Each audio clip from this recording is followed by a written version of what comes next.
Pour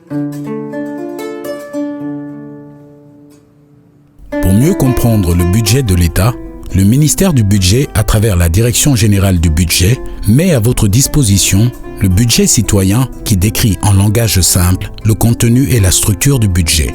D'où proviennent les recettes du budget de l'État? Des impôts et taxes collectés par les agents des impôts et des douanes sur les activités économiques et opérations d'importation et d'exportation, ainsi que les autres recettes collectées par le Trésor public, telles que les dividendes, les recettes administratives.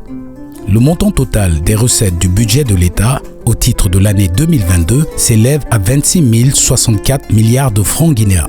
Ainsi, pour l'année 2022, il est attendu 12 591 milliards de la Direction générale des douanes, 11 365 milliards de la Direction générale des impôts et 1815 milliards de la Direction générale du Trésor et de la comptabilité publique. À ces recettes s'ajoutent 293 milliards de francs guinéens de dons. Les recettes attendues du secteur minier représentent environ 15% du total des recettes.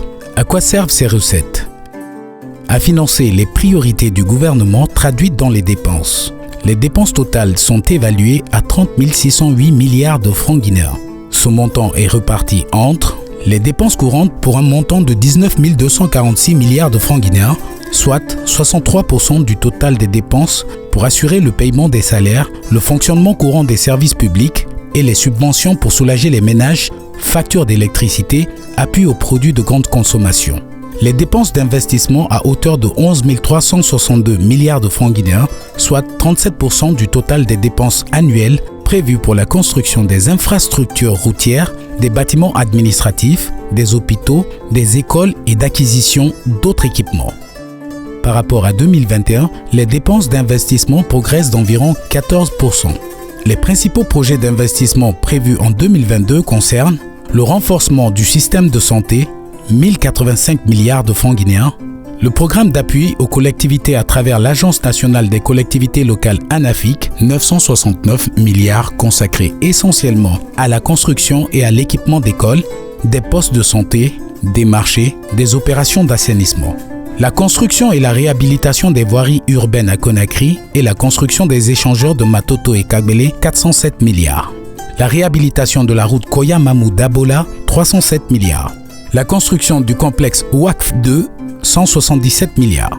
La construction et la réhabilitation de la route Lola-Frontière, 153 milliards. Les travaux de réhabilitation des aéroports régionaux, 150 milliards.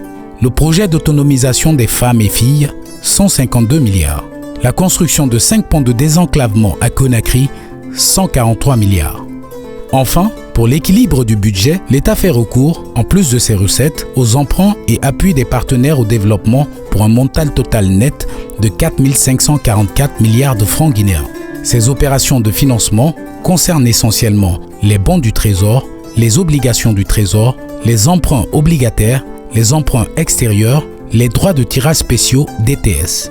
Les appuis du Fonds monétaire international ou droits de tirage spéciaux s'élèvent à environ 285 millions de dollars pour financer essentiellement les projets d'infrastructure et les dépenses du secteur de la santé. Les obligations du Trésor prévues pour 1500 milliards de francs guinéens.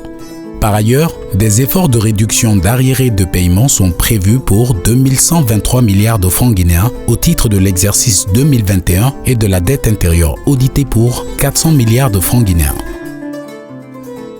Cette présentation s'inscrit dans le cadre de la promotion et du renforcement de la transparence budgétaire prônée par le gouvernement de la transition.